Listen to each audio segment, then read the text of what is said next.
할렐루야. 1월 17일 주일입니다. 오늘 하루도 각자의 처소에서 우리 하나님 앞에 나아가며 예배하면 좋겠습니다. 신령과 진정으로 우리가 드릴 수 있는 최고의 마음을 하나님 앞에 올려드리며 나아가는 저와 여러분이 되길 진심으로 축복합니다.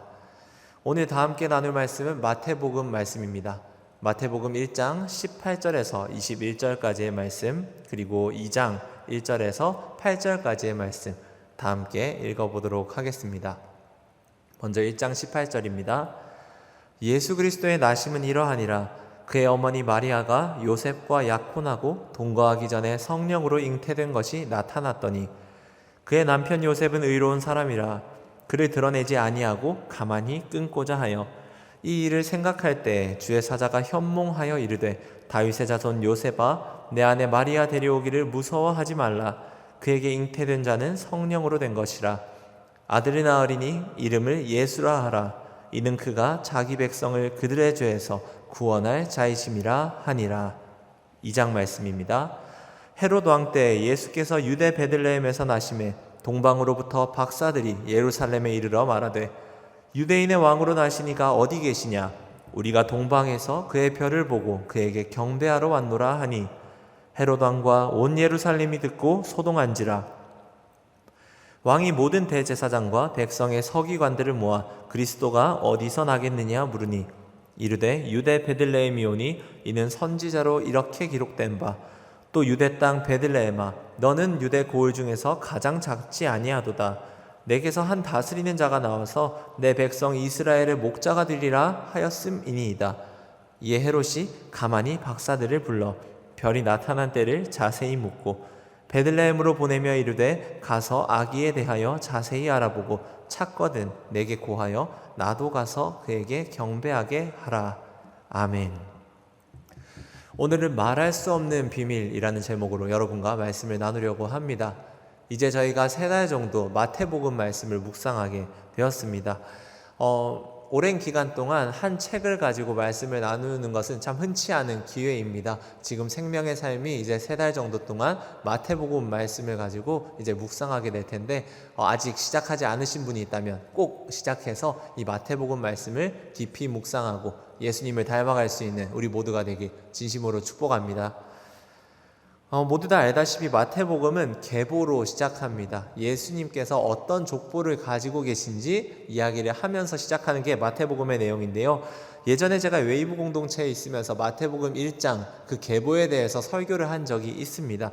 지금 간단히만 필요한 부분에 대해서 이야기를 하겠습니다.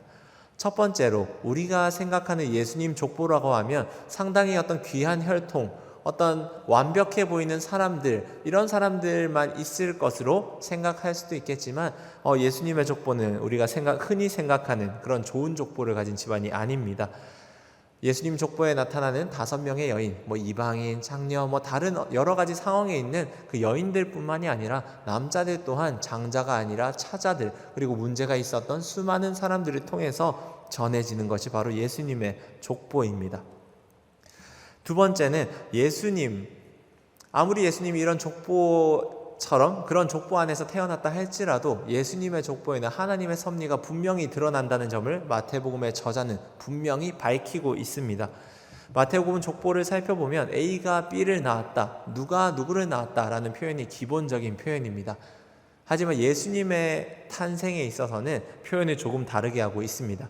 요셉이 예수를 낳았다 이렇게 표현하지 않습니다.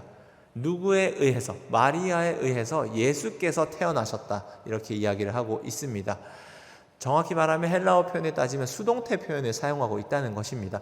예수께서 태어나졌다라는 표현으로 예수님의 탄생 이야기를 하고 있습니다. 왜 그럴까요? 당시의 헬라어 문법을 살펴보면 하나님께서 신적인 일들이 일어났을 때 하나님께서 무언가를 하셨다라는 것을 표현하기 위해서 우회적으로 수동태를 사용하는 표현이 빈번하게 나타났습니다. 그 용례가 지금의 용례라는 것이죠. 사람이라는 요셉이 예수를 낳았다라고 말하는 것이 아니라 어떤 하나님의 섭리에 의해서 예수라는 분이 태어나졌다라고 이야기를 하고 있습니다. 한마디로 표현하면 예수님의 족보가 참 신기한 족보인데 그 가운데 하나님의 섭리가 있었다 이렇게 요약을 할 수 있습니다. 이런 놀라운 섭리 속에서 예수 그리스도께서 태어나셨지만 그 출생의 과정이 쉽지만은 않았습니다. 오늘 마태복음 1, 2장에 등장하는 두 이야기 속에는 어떤 예수님의 탄생에 대한 다양한 에피소드가 등장하고 있습니다. 한 이야기는 난감한 상황에 처한 요셉의 이야기, 예수님의 아버지였던 요셉의 이야기, 그리고 다른 한 이야기는 예수를 죽이려 했던 헤롯의 이야기입니다. 먼저 헤롯의 이야기를 우리가 살펴보도록 하겠습니다. 헤롯은 마태복음 이야기에서는 어떤 악의 권세, 예수님의 구원 역사를 방해하는 악의 권세, 어떤 그런 주축으로 나타나는 세력이라 할 수 있습니다. 성경의 내용을 잘 아는 사람들은 이 마태복음의 이야기를 읽으면서 한 구약의 이야기가 떠오른 사람이 있을 겁니다. 바로 모세의 이야기입니다. 헤롯의 이야기가 지금 어떻게 진행되고 있습니까? 예수님께서 태어나시는 그 과정 속에서 예수님의 가족은 이집트로 들어갔다가 나오기도 하고 그 과정 속에서 수많은 아이들이 학살당하는 사건이 일어납니다. 모세의 출애굽 이야기를 보면 어떻습니까? 이스라엘 백성이 이집트로 들어가게 됩니다. 그 가운데 한 지도자가 태어나서, 모세라는 사람이 태어나서 이스라엘 백성을 이끌게 되는데 그 과정 속에 어떤 이야기들이 있었습니까? 이스라엘 백성이 태어나는 것을 막기 위해서 파라오가 히브리 사내들, 갓 태어나는 히브리 사내들을 모두 다 죽이게 되는 비슷한 일들이 있었습니다. 구약에서도 마치 하나님의 백성을 이끌어내려는 하나님의 역사를 방해하는 것이 파라오와 그 이집트 세력이었다면 오늘 본문에서도 마찬가지입니다. 구원 역사를 방해하는 존재, 그 악의 세력으로 대표되는 사람이 바로 헤롯이라는 겁니다. 그런데 이 악의 권세가 그렇다면 예수의 탄생을 어떻게 방해하는지, 어떻게 움직이는지 오늘 본문을 통해서 우리가 살펴보도록 하겠습니다. 먼저 1절에서 3절까지의 말씀을 저희가 다 함께 읽어보겠습니다. 2장 1절에서 3절까지의 말씀입니다. 헤롯 왕 때 예수께서 유대 베들레헴에서 나심에 동방으로부터 박사들이 예루살렘에 이르러 말하되 유대인의 왕으로 나시니가 어디 계시냐? 우리가 동방에서 그의 별을 보고 그에게 경배하러 왔노라 하니 헤롯 왕과 온 예루살렘이 듣고 소동한지라. 아멘. 누군가가 찾아옵니다. 누가 찾아왔습니까? 동방으로부터 박사들이 예루살렘에 이르렀다 이야기를 하고 있습니다. 예수님의 탄생에 대해서 첫 소식을 듣고 온 사람은 이 동방의 박사들이었습니다. 우리는 항상 성극을 할 때 이 동방의 박사들이 뭔가 예수님에 대해서 상당히 잘 알고 되게 선한 모습으로 나타나는 것을 항상 연극을 해서 그럴지도 모르겠지만 이 동방의 박사는 이방인에 가까웠다고 할 수 있습니다. 어떤 예수님에 대한 지식들과 그런 것들이 기존에 충만해서 예수님을 찾아온 것이 아니라 정말 이방, 예수님에 대해서 관심이 없었던 지역의 사람들이 예수님의 탄생을 먼저 알고 찾아왔다는 것을 알려주는 것이 지금 마태복음의 이야기입니다. 이 동방의 박사들이 찾아와서 하는 첫 번째 이야기가 무엇입니까? 유대인의 왕으로 나시니가 어디 계십니까? 그것이 바로 이 박사들이 한 이야기였습니다. 참 흥미로운 것은 이 이야기를 듣자마자 누가 소동을 한다는 것입니까? 헤롯이 소동했다고 이야기를 합니다. 헤롯과 온 예루살렘이 듣고 소동했다. 참 흥미로운 부분입니다. 예루살렘이 소동하는 것은 이해할 수 있죠. 어떤 메시아를 기대하고 있었던 하나님의 아들이 좀 로마의 지배에서 누군가 우리를 좀 구원해줬으면 좋겠다 생각하는 사람들이 있었기에 어떤 그런 그리스도, 메시아를 기대했는지도 모르겠습니다. 그런데 흥미로운 것은 헤롯 왕도 이 이야기를 듣고 소동했다는 겁니다. 물론 백성들의 어떤 민심이 중요했기에, 그런 눈치가 중요했기에 소동한 것에 따라서 따라 소동했을 수도 있지만 이 이야기는 조금 더 많은 것을 이야기하는 것 같습니다. 스스로가 유대인의 왕이 아닌 걸 알았던 것이죠. 헤롯이 어떤 사람입니까? 로마의 어떤 권위를 위임받아서 지금 이 땅을 다스리고 있었던 사람입니다. 대신 통치를 하고 있었던 사람입니다. 그렇다면 어떻게 생각할 수 있을까요? 로마에게는 우리가 머리를 숙일 수 있을지언정 이 영역에서만큼은 자신이 왕과 같은 존재가 맞았습니다. 정치적으로는, 형식적으로는 맞았습니다. 하지만 한 소식을 듣고 놀라는 겁니다. 유대인의 왕이 나셨다. 이 소식이 헤롯의 온 마음을 뒤집어 놓습니다. 자기 자신이 왕이 아니라는 걸 스스로가 분명히 알았던 것이기 때문입니다. 그렇다면 이 헤롯은 이에 대해서 어떻게 반응을 합니까? 4절에서 6절까지의 말씀을 저희가 함께 읽어보도록 하겠습니다. 4절에서 6절까지의 말씀입니다. 왕이 모든 대제사장과 백성의 서기관들을 모아 그리스도가 어디서 나겠느냐 물으니 이르되 유대 베들레헴이오니 이는 선지자로 이렇게 기록된 바 또 유대 땅 베들레헴아 너는 유대 고을 중에서 가장 작지 아니하도다. 내게서 한 다스리는 자가 나와서 내 백성 이스라엘의 목자가 되리라 하였음이니이다. 아멘. 우리는 이 본문들을 통해서 악의 권세로 대표되는 이 헤롯 왕이 어떻게 움직이는지 잘 살펴보아야 합니다. 이 악의 권세, 이 악한 사람이 이 소문을 듣고 유대인의 왕이 나타났다는 소문을 듣고 온 마음이 불편해지기 시작했습니다. 그 가운데 첫 번째 한 행동이 무엇입니까? 이 종교 지도자들을 부릅니다. 이 소식에 대해서 가장 잘 알 수 있는 사람들이 누구일까? 제사장들, 모든 백성의 서기관들을 모아서 묻습니다. 그리스도가 어디에서 나겠느냐? 평상시에 헤롯이 얼마나 관심이 있었겠습니까? 이 어떤 성경의 말씀, 지도자들, 종교 시스템에 대해 얼마나 관심이 있었겠습니까? 단순히 정치적인 목적쯤에서만 관심이 있었겠죠. 그런데 이 이야기를 듣고 나서 그가 할 수 있는 모든 방법을 동원해서 이 소식, 유대인의 왕에 대한 모든 것들을 파헤치려고 합니다. 이들을 통해서 묻습니다. 어디서 그리스도가 나겠냐? 그렇게 하니까 이 사람들은, 대제사장과 이 서기관들은 말씀을 가지고 옵니다. 유대 땅 베들레헴에서 납니다. 이유는 이러이러합니다 라고 말하면서 선지서에 기록된 말씀을 읊습니다. 말씀까지 가지고 오는 것입니다. 이 악의 권세가 예수 그리스도의 구원 역사를 방해하기 위해서 어떻게 활동을 합니까? 우리가 흔히 말하는 이런 종교적인 시스템, 신앙적인 것들, 심지어 성경, 말씀까지 가지고 와서 어떻게든 그 구원 역사를 방해하기 위해서 발버둥 치는 것이 이 악의 권세의 행동입니다. 여기서 그치지 않습니다. 그들이 이제 박사들을 부르기 시작합니다. 7절과 8절 말씀을 읽어보도록 하겠습니다. 7절과 8절 말씀입니다. 이에 헤롯이 가만히 박사들을 불러 별이 나타난 때를 자세히 묻고 베들레헴으로 보내며 이르되 가서 아기에 대하여 자세히 알아보고 찾거든 내게 고하여 나도 가서 그에게 경배하게 하라. 아멘. 모든 정보를 이제 알고 나서 유대인의 왕 그리스도가 어디서 태어날지에 대해서 모든 정보를 알게 된 이제 헤롯은 박사들을 부릅니다. 여기서 한 표현이 등장합니다. 가만히 불렀다고 이야기를 합니다. 여기선 가만히라고 있기에 어떤 해석에 잘못된 여지가 있을 수도 있는데 은밀하게, 비밀하게 이렇게 생각하면 되겠습니다. 영어로 하자면 secretly 해서 그 비밀 있지 않습니까? 조용하게, 누군가가 알지 못하게 이 박사들을 불렀다고 합니다. 그리고서는 이야기를 하는데 어떤 이야기를 합니까? 별이 나타난 때를 묻고 또 나중에 아기에 대해서 알아보고 찾게 되거든 나를 불러달라. 그 이유는 무엇입니까? 내가 가서 그에게 경배를 하기 위함이다. 이렇게 이야기를 합니다. 이 헤롯 왕은 박사들에게 말할 수 없는 비밀이 있었습니다. 그 비밀은 무엇입니까? 사실은 내가 경배하려는 게 아니라 그 왕을, 그 예수를 죽이려고 한다. 그것이 사실 이 헤롯 왕의 본심이었습니다. 하지만 그는 말할 수 없었던 것이죠. 이 악을 행하려고 하는 자신의 비밀, 이 비밀을 드러내지 않고 은밀하게 하나하나 이 구원 역사를, 하나님의 구원 역사를 방해하기 위해 움직이고 있습니다. 이 일들이 이 당시에만 일어났을 거라고 생각해서는 절대 안 됩니다.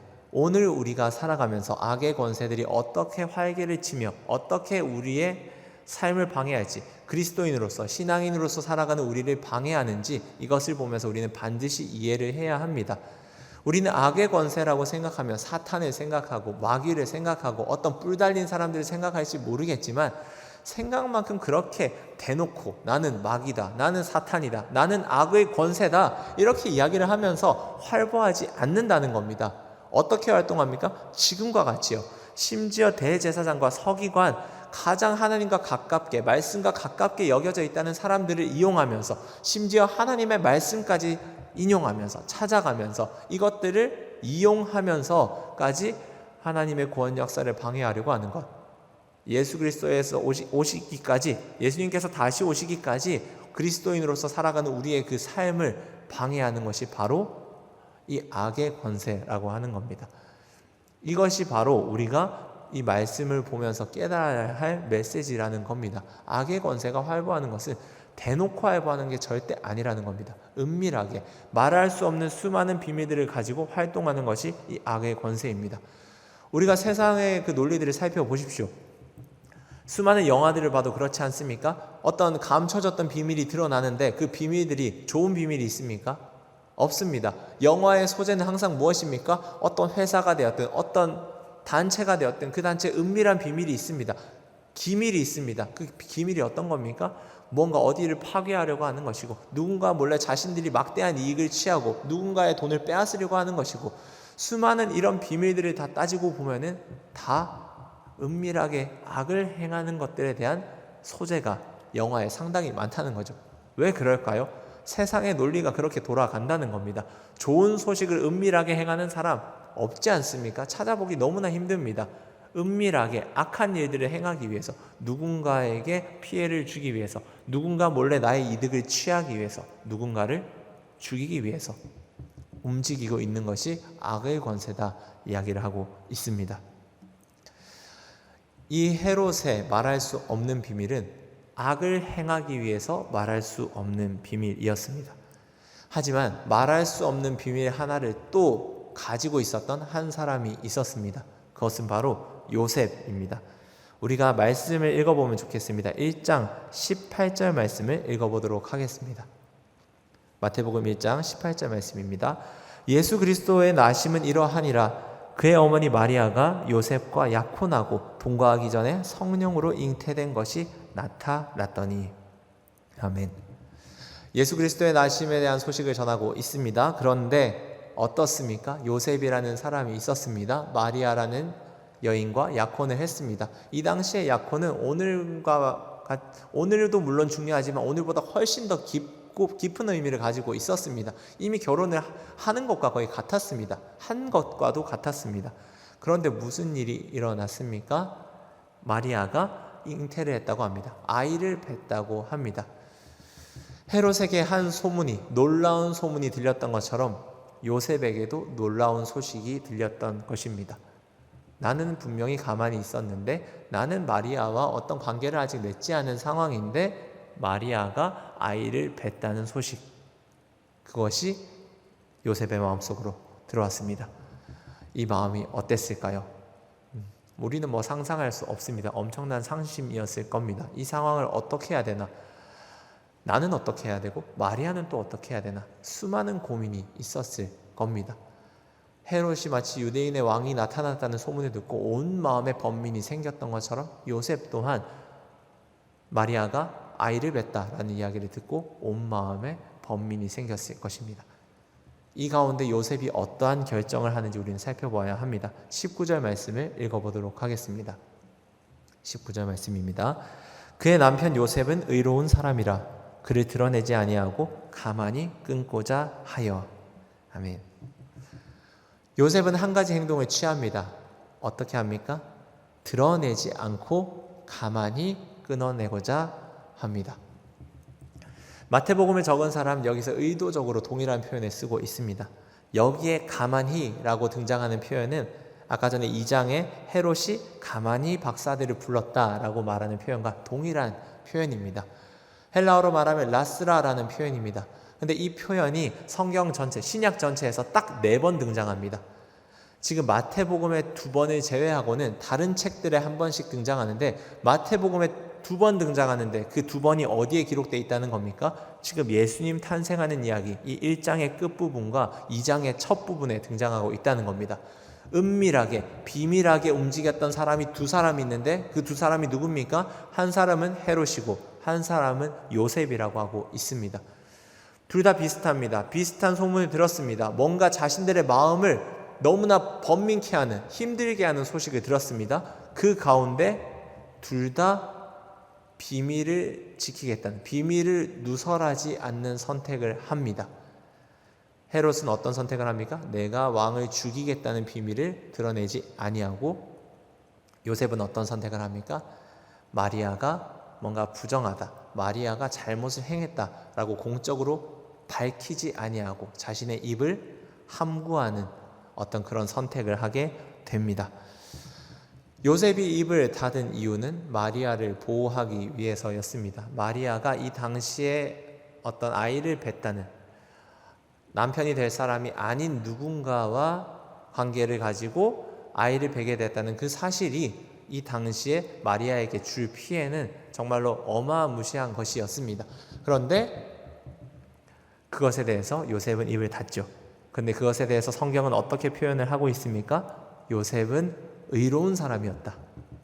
악의 주축이었던 헤롯과는 반대되는 표현으로 의로운 사람이었다라고 이야기를 하고 있습니다. 무엇이 의롭다는 겁니까? 저 사람에게 피해가 갈 수 있게, 나에게는 물론 가슴 아픈 소식이지만 이 사람에게 내가 선을 행하기 위해, 선대하기 위해서 자신의 입을 닫은 행위를 분명히 이 마태복음의 저자는 의롭다라고 이야기를 하고 있습니다. 마태복음 이야기에서 의롭다라는 표현은 상당히 중요한 표현입니다. 마태복음에만 몰려서 특징적으로 등장하는 단어가 의라는 단어, 그리고 의롭다라는 단어입니다. 이 의롭다라는 단어는 무엇을 표현하기 위해 등장하냐면 제자로서의 모습, 예수 그리스도를 따르는 제자의 모습을 강조하기 위해서, 그들의 삶과 그들의 모습과 특징을 표현하기 위해서 나타나는 단어가 의로움이며 의롭다라고 하는 표현입니다. 그에 반해서 마태복음에 예수님께서 끊임없이 비판하며 이 마태복음의 저자가 비판하는 사람들이 있습니다. 그 사람들은 무엇입니까? 어떤 사람들입니까? 의로움을 행하지 않는 사람입니다. 어떻게 의로움을 행하지 않는 사람이냐면 선을 행하는 척하지만, 겉으로는 좋은 모습을 가진 척하지만 그 밑으로는, 그 저희를 살펴보면 선을 행하는 것이 아니라 누군가에게 악을 행하고 있는 것이고 교만한 마음을 가지고 있는 것들, 그런 행동들에 대해서 모두 다 비판하고 있습니다. 어떤 내용들이 등장합니까? 바리새인들의 외식하는 모습을 예수님께서 상당히 많이 비판하십니다. 마태복음에 그것이 결정적으로 나타납니다. 겉에서, 바깥에서, 광장에서, 거리에서 기도하는 것처럼 너희들 나타내지 말라. 어떻게 합니까? 차라리 아무도 보이지 않는 그 은밀한 곳, 너희들의 골방 가운데서 기도하는 모습을 보여라. 자신들의 한 행동을 자랑하려고 합니다. 예수님께서 어떻게 하십니까? 오른손이 한 행동을 왼손이 모르게 하라 이야기를 합니다. 계속해서 마태복음 23장, 24장 넘어가면 어떤 이야기가 등장하냐? 바리새인들에 대해서 예수님께서 정말 강렬하게 비판하십니다. 이 외식하는 자들아, 너희들이 겉으로 보기에는 참 좋아 보이는데 너희들은 정말 무덤과 같다 이야기를 합니다. 겉으로 보기엔 멀쩡하지만 헤롯이 얼마나 나이스했습니까? 나는 예수님이 너희들이 찾으면 그분에게 경배하러 갈 것이다. 하지만 실상은 그 마음을 들여다보면 예수님을 죽이려 하는 모습들, 그 마음이 있었던 것처럼, 그것을 어떤 악의 대명사로 표현하는 것처럼 실제 마태복음 이야기들을 살펴보면 불의한 모습이 어떤 것이냐? 겉으로 보기엔 좋고 멀쩡하지만 그 밑으로 저의에는, 은밀하게는 악을 행하고 다른 무언가를 꾀하고 있었던 수많은 행동들에 대해서 예수님은 비판을 하십니다. 반대로 의로운 모습은 누군가를 선하게 행하기 위해서, 선대하기 위해서 조용하게 무언가를 움직이고 자신의 것들을 포기할 줄 아는 사람, 그런 사람들에 대해서 의롭다라고 이야기를 하십니다. 우리들에게 요구되는 것이 있습니다. 어떤 행동들일까요? 이런 행동들이라는 거죠. 요셉의 의로운 행동. 누군가에 대해서 입을 닫는데, 말할 수 없는 비밀이 있는데 그 비밀을 가지고 함구하는 것이 무엇을 위한 것입니까? 그 상대방, 다른 사람을 선대하기 위해서 자신의 입을 닫는 것입니다. 그것에 대해서 하나님께서는 의로운 것이다 이야기를 합니다. 그런데 하나님의 역사는 여기서 그치지 않습니다. 우리가 말씀 20절과 21절 말씀을 읽어보도록 하겠습니다. 20절과 21절 말씀입니다. 이 일을 생각할 때 주의 사자가 현몽하여 이르되 다윗의 자손 요셉아, 내 아내 마리아 데려오기를 무서워하지 말라. 그에게 잉태된 자는 성령으로 된 것이라. 아들을 낳으리니 이름을 예수라 하라. 이는 그가 자기 백성을 그들의 죄에서 구원할 자이심이라 하니라. 아멘. 요셉이 선대를 하려고 합니다. 자신이 할 수 있는 최고의 선한 행동을 취하며 마리아를 조용히, 은밀하게 끊어내고자 합니다. 그런데 그 가운데 예수님께서 찾아오십니다. 어떻게 말해 주십니까? 두려워하지 말라. 지금 마리아가 잉태하고 있는 아이는 성령으로 잉태된 것이며 이 세상을 구원할 구원자가 지금 마리아의 뱃속에 있다 알려주십니다. 우리가 생각해 보겠습니다. 요셉이 이 소식을 듣기 전까지는 요셉이 입을 닫으려고 했던 그 비밀이 어떤 비밀이었습니까? 부끄러운 비밀이었습니다.